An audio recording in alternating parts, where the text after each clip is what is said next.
મને કદાચ ભૂલી જાય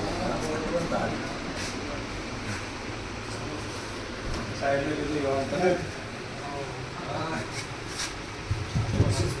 પિરિયડમાં 534 છે ને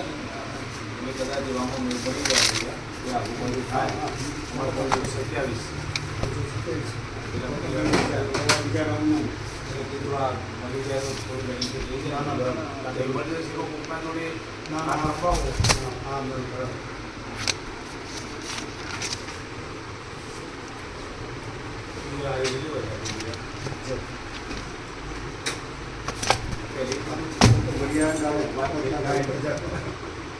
ચલા બરાબર 9-14 વાળી જોઈ તું તમારે તમે જોઈ તું લિસ્ટમાં શું નામ પહેલું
Sa ganda nito.